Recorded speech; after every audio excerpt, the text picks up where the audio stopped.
Hello दोस्तों, Trilok innovation channel में एक बार फिर से आपका स्वागत है।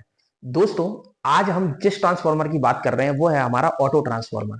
पेपर में ऑटो ट्रांसफार्मर से रिलेटेड जितने भी क्वेश्चंस आते हैं, जितने भी पॉइंट्स पूछे जाते हैं, डायरेक्टली टू हिट किए जाते हैं, वो सारे के सारे पॉइंट्स मैंने सिस्टमेटिकली लिखे हैं और आज हम इसको बहुत ही अच्छे से समझेंगे और गहराई से समझेंगे। मैं आपको ऑटो ट्रांसफार्मर की प्रॉपर नॉलेज दूंगा।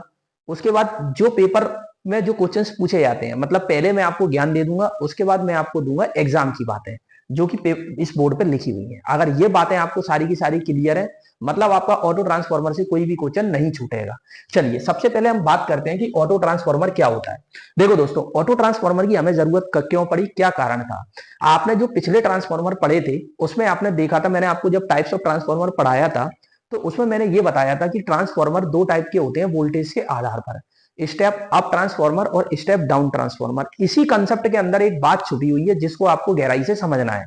क्या क्या समझना है। स्टेप का मतलब क्या होता है। स्टेप मतलब होता है सीढ़ी। समझ रहे हैं आप। स्टेप का मतलब क्या होता है दोस्तों। स्टेप का मतलब होता है सीढ़ी। जैसे मैं आपको सिंपल सा यहाँ पे एक डायग्राम बताता हूं। इस डायग्राम से आपको क्लियर होगा कि मैं कहना क्या चाह रहा हूं। देखिए दोस्तों, ऐसे ऐसे ऐसे ये क्या होती है स्टेप, और मैं एक चीज ऐसे बढ़ाऊंगा तो ये क्या है, मतलब दोनों टारगेट तक जा रही है। तो इसमें क्या अंतर है और इसमें क्या अंतर है, इन दोनों चीजों को आप अच्छे से समझेंगे। देखो दोस्तों, ये होता है स्टेप अप और ऊपर से नीचे उतरेंगे तो स्टेप डाउन। लेकिन यहाँ पे स्लोप पे देखेंगे आप तो आप फाइनली इंक्रीज कर रहे हैं। मतलब कि क्या समझाना चाह रहा हूं, स्टेप अप का मतलब ये होता है कि या तो वोल्टेज हम बढ़ा रहे हैं तो 2 से सीधा 4 पे जाएगा, या 4 से सीधा 8 पे जाएगा, या 8 से सीधा 12 पे जाएगा। क्या ये बात समझ में आई। देखो यहाँ पे मैं समझ सकता हूं स्टेप वोल्टेज वेरिएशन क्या होता है कि वोल्टेज को जब हम स्टेप अप करेंगे तो 2 से 4 मिलेगा, 2 के बीच में 3 भी आता है, 3 आपको नहीं मिलेगा। क्या ये बात समझ में आई कि 2 से आपको क्या मिलेगा 4, अगर आप और बढ़ाएंगे तो 4 से आपको 8 मिलेगा, लेकिन इनके बीच के जो वोल्टेज है वो आपको नहीं मिलेंगे। 8 से अगर आपको डाउन करना है तो वापस से आपको 4 मिलेगा, लेकिन 8 से नीचे भी बहुत सारे वोल्टेज होते हैं। 7 होता है, 7.5 भी होता है ना, 6.5 भी होता है, 6.9 भी होता है। ये सारे वोल्टेज इसके बीच में आपको नहीं मिलने वाले हैं, है ना। फिर 4 से 2 पे चले जाएंगे, मतलब यहां से चले थे वहीं पे आ जाएंगे। या तो आप स्टेपली बढ़ेंगे या स्टेपली डाउन होंगे। लेकिन स्लोप में क्या होता है, स्लोप में आप धीरे धीरे धीरे धीरे बढ़ते हैं और धीरे धीरे धीरे धीरे कम होते हैं, मतलब कि हर एक पॉइंट की वैल्यू आपको मिलती है। तो देखो क्या होता है, जब हम बड़े लोड को लगाते हैं जहां पे लोड के वेरिएशन की आवश्यकता नहीं है, तो वहां पे तो हमारा स्टेप अप और स्टेप डाउन से कम चल जाता है। लेकिन जितने भी घरेलू उपकरण है जहां पे हमको लेबोरेटरी में कुछ चीजें मेजर करनी है, वहां पे हम स्टेप वोल्टेज का उपयोग नहीं कर पाते। क्यों नहीं कर सकते, क्योंकि फिर हमें वहां पे पर्टिकुलर रिजल्ट नहीं मिलेंगे। जो हम मेजर करना चाहते हैं वो चीज हमारी एक्चुअल निकल के नहीं आएगी। क्या ये बात समझ में आई, क्या ये पॉइंट क्लियर हुआ। मैं एक सिंपल सा एग्जांपल ले लेता हूं। जैसे आप अपने घर में शक्कर चाय बनाते हैं, तो चाय बनाते वक्त अगर आप मूठा भर के शक्कर डाल देंगे तो वो आपका अंदाजा है। हो सकता है कि कभी चाय ज्यादा मीठी बन जाए और कभी आपका मूठा छोटा रह जाए तो आपकी चाय कभी कम बने। मतलब आप एक हाथ से भर के शक्कर डालना और चम्मच से नाप के शक्कर डालने में बहुत डिफरेंस आ जाता है। हाथ से भर के शक्कर डालने का मतलब ये हो जाता है कि वो चाय जो है परफेक्टली नहीं बनेगी। लेकिन अगर आपने फिक्स कर रखी है कि भाई मुझे 3 स्पून डालना है, तो स्पून का एक साइज फिक्स है और वहां पे आप प्रॉपरली वर्क कर पाएंगे और प्रॉपरली रिजल्ट ले पाएंगे। ये बात समझ में आई। तो फिर हमने जिस ऑटो ट्रांसफार्मर का आविष्कार किया तो वो है हमारा ऑटो ट्रांसफार्मर। आज हम इसके बारे में समझेंगे। ऑटो ट्रांसफार्मर का जन्म इसीलिए किया गया था कि हमको फाइन वोल्टेज वेरिएशन की आवश्यकता है। कैसी, जैसे 1 वोल्ट है तो 1 से 2 जाने पे सीधा 2 नहीं आना है हमको। 1 से 1.1, 1.2, 1.3, 1.4, 1.5, 1.6, 1.7, 1.8, 1.9 और 1.10, फिर जाके आ जाएगा 2 वोल्ट। क्या ये बात समझ में आई, क्या ये पॉइंट क्लियर हुआ। तो मतलब आप फाइन वेरिएशन करने के लिए किसको लेके आए, ऑटो ट्रांसफार्मर को। क्या ये बात समझ में आई। चलिए अब हम बात करते हैं आगे। तो सबसे पहले ये ट्रांसफार्मर का सर्किट डायग्राम है। क्या है दोस्तों, ये वाइंडिंग सर्किट डायग्राम है। देखो इसमें एक ही वाइंडिंग का उपयोग किया जाता है। उसका कुछ पोर्शन, देखो इसका पूरा पूरा भाग है वो प्राइमरी में यूज हो रहा है, और सेकेंडरी साइड में देखें तो हमने केवल इतना ही पोर्शन लिया है। अगर आप देखेंगे तो केवल और केवल हमने इतना ही पोर्शन लिया है इस पूरी वाइंडिंग का। तो ये हमारा सेकेंडरी को शिफ्ट कर रहा है। तो ये सेकेंडरी का वोल्टेज है, ये सेकेंडरी की करंट है, ये सेकेंडरी के नंबर ऑफ टर्न्स है, और ये सेकेंडरी का प्राइमरी टर्न्स है ना। सेकेंडरी का नहीं, प्राइमरी नंबर ऑफ टर्न्स है। ये मेरा प्राइमरी का वोल्टेज है और ये मेरी प्राइमरी की करंट है। क्या ये बात समझ में आई? आप देख रहे हैं चाहे प्राइमरी हो चाहे सेकेंडरी हो, दोनों में एक ही कॉमन वाइंडिंग का इस्तेमाल किया गया है। ये बात समझ में आई? चलिए अब हम बात करते हैं इनके सारे के सारे पॉइंटों की और गहराई में हम चीजों को समझते हैं स्टेप बाय स्टेप। सबसे पहले हम बात करते हैं भाई, जब ऑटो ट्रांसफार्मर की बात होगी तो ओनली सिंगल वाइंडिंग होती है, जो कि आप देख रहे हैं एक ही वाइंडिंग है, वही प्राइमरी का उपयोग हो रहा है, उसी का सेकेंडरी में हो रहा है। ठीक है, उसके बाद पावर ट्रांसफार्मर दो तरीके से ट्रांसमिट होती है, एक तो कंडक्टिव, दूसरा इंडक्टिव। ये चीज आपकी बहुत ही इंपॉर्टेंट है। जैसे बता दे रहा हूं, आप सिंगल वाइंडिंग है, आप देखते हैं जब टू वाइंडिंग ट्रांसफार्मर होता है तो वहां पे प्राइमरी वाइंडिंग और सेकेंडरी वाइंडिंग के बीच में एयर गैप होता है। क्या होता है दोस्तों? Air gap. वहां पे रेजिस्टेंस की जो वैल्यू है वो इनफाइनाइट होती है। जब मैंने ट्रांसफार्मर का पहला लेक्चर पढ़ाया था वहां पे अच्छे से समझाया था, अगर आप देखना मेरी पुरानी क्लास। तो यहाँ पे देखो प्राइमरी और सेकेंडरी अलग तो है ही नहीं है, यहाँ तो एक ही वाइंडिंग है। तो दोनों वाइंडिंग आपस में कैसी कनेक्टेड है? एक तो डायरेक्ट भी कनेक्टेड है, दूसरा म्यूचुअली फ्लक्स के कारण भी कनेक्ट है। इसलिए यहाँ पे पावर कंडक्टिव प्लस इंडक्टिव दोनों तरीके से ट्रांसफर होती है, प्राइमरी से सेकेंडरी साइड में। ठीक है, चलिए अब बात करते हैं वोल्टेज वेरिएशन। ये क्या चीज है भाई? यहाँ पे हम वोल्टेज को बढ़ाने या वोल्टेज को घटाने के काम आते हैं। यहाँ पे वेरिएशन का शब्द का क्यों यूज किया है? क्योंकि हम यहाँ पे वोल्टेज को फाइनली बढ़ाएंगे और फाइनली घटाएंगे, मतलब बहुत ही कम कम वैल्यू से धीरे धीरे बढ़ाएंगे और बहुत ही कम कम वैल्यू से धीरे धीरे घटाएंगे। स्टेप में ना तो बढ़ाएंगे ना स्टेप में घटाएंगे। क्या ये बात समझ में आई? चलिए अगला पॉइंट ये है कि वोल्टेज ड्रॉप यहाँ पे कम होता है। भाई वोल्टेज ड्रॉप कम होने का मतलब क्या है? देखो दोस्तों, वोल्टेज ड्रॉप का मतलब ये होता है कि यहाँ पे आप देखेंगे प्राइमरी और सेकेंडरी के बीच में बहुत बड़े सर्किट नहीं है। जितने बड़े सर्किट होंगे, जितनी बीच में एलिमेंट आएंगे, उतना ही उसमें वोल्टेज का लॉस होगा। इसलिए यहाँ पे प्राइमरी और सेकेंडरी एक ही वाइंडिंग है, जो कुछ वोल्टेज ड्रॉप होना है इसी वाइंडिंग पे होगा, वही गिना जाएगा। क्या ये बात समझ में आई? चलिए अब हम बात करते हैं, भाई वोल्टेज ड्रॉप कम होगा तो भाई लॉस भी कम होंगे। एक ही बाइंडिंग है तो वजन कम होगा और साइज भी कम होगा, है ना। कॉपर का कम उपयोग होता है, सीधी सी बात है भाई, एक वाइंडिंग यूज कर रहे हैं तो कॉपर तो कम उपयोग होगा ही, है ना। और कॉपर का कम उपयोग होगा तो मुझे ऐसा नहीं लग रहा कि यहाँ पे पैसे कम लगेंगे, मतलब इस बात का ये है कि ये ट्रांसफॉर्मर सस्ता हो जाएगा। अरे समझ में आया कि नहीं? चलिए आगे चलते हैं। अगली बात ये, यहाँ पे केवीए रेटिंग को बढ़ाया जा सकता है। भाई ये सबसे इंपॉर्टेंट चीज है जो कि मैं आपको आगे बढ़ाऊंगा, कि जब हम टू वाइंडिंग ट्रांसफॉर्मर को ऑटो ट्रांसफॉर्मर में कन्वर्ट करते हैं तो वहां पर रीवाइंडिंग करते हैं तो उससे उसकी केवीए रेटिंग बहुत बढ़ जाती है। क्या ये बात समझ में आई? क्या ये पॉइंट क्लियर हुआ?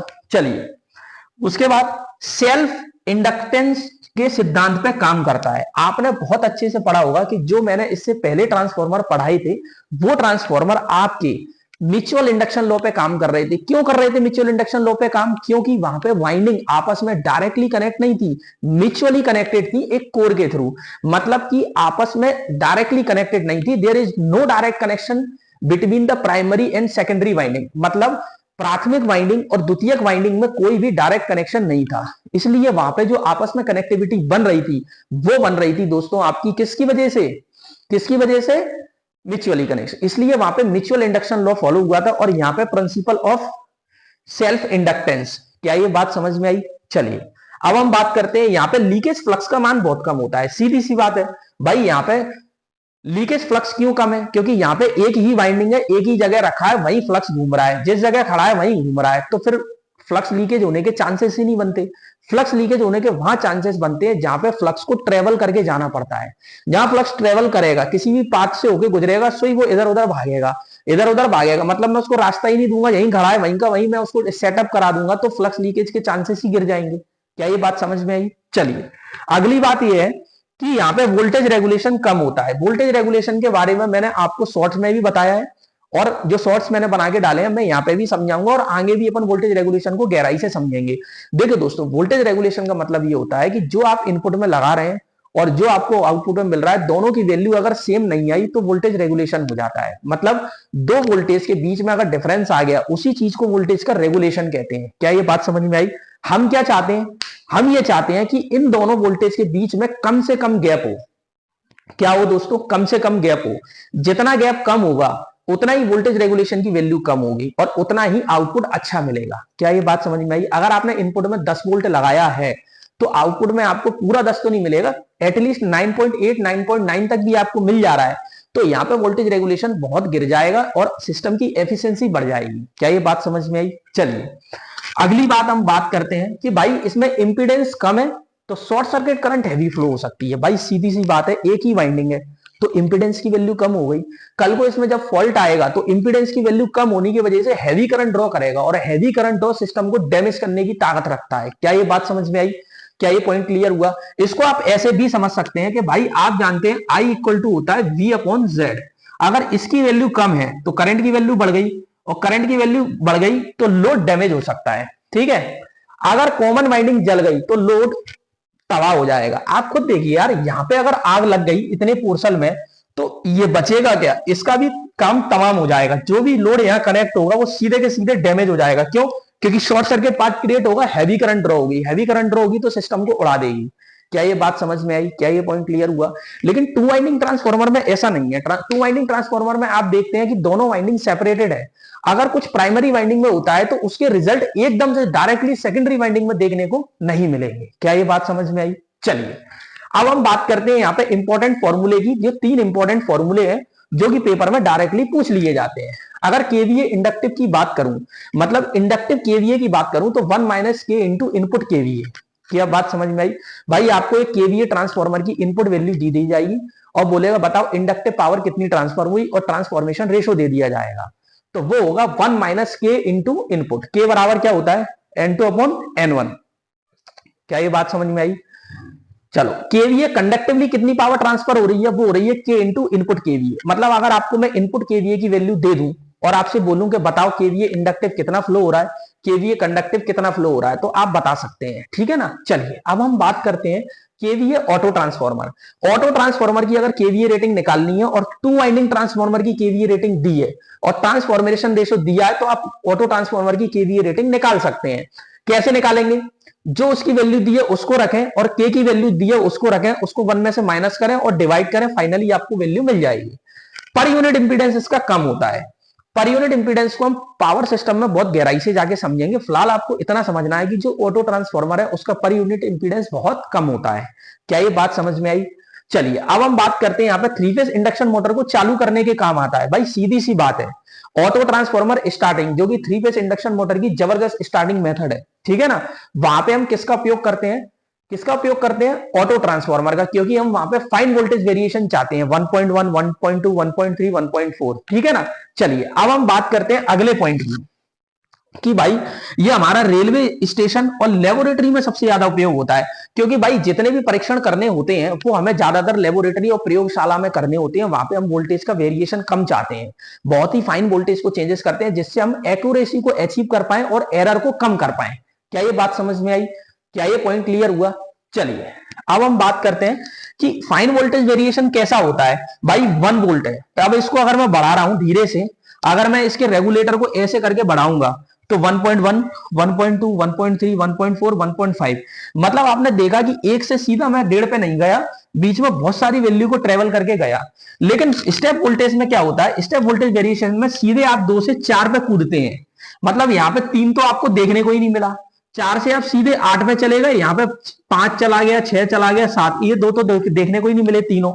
तो यहाँ पे जहां पे वोल्टेज वेरिएशन स्टेप में नहीं चाहिए, वहां पे हम वोल्टेज वेरिएशन यहाँ पे हमको फाइनली अचीव करना है, वहां पे हम ऑटो ट्रांसफॉर्मर का उपयोग करते हैं। क्या ये बात समझ में आई? तो मुझे लगता है मैंने ऑटो ट्रांसफॉर्मर से रिलेटेड सारी की सारे ज्ञान की बातें प्लस विज्ञान की बातें, विज्ञान की बातें मतलब जो कि पेपर में आती हैं। यकीन मानना, अगर आप एक बार नोट्स बना के इसको समझ लिए और आपने ढंग से कॉपी बना ली तो फिर इसी को 100 बार रिवाइज करना और सारे के सारे एग्जाम फोड़ देने बिना किसी पैसे के।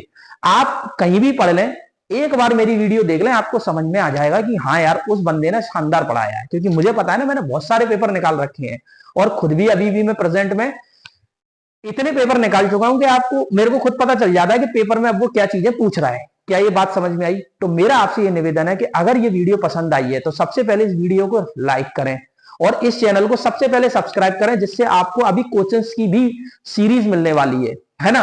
अगर आप मुझे जितना सपोर्ट करेंगे मैं उतना ही मेहनत करूंगा और आपके लिए पेपर निकालने का आसान तरीका कर दूंगा पूरा का पूरा। और ये प्लेलिस्ट पूरी तैयार हो रही है धीरे धीरे, समझ गए आप?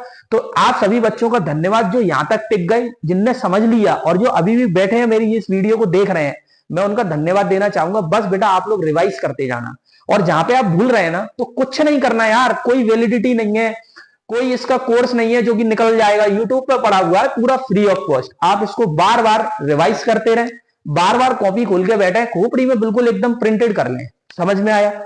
चलिए आज के लिए इतना ही। थैंक यू दोस्तों।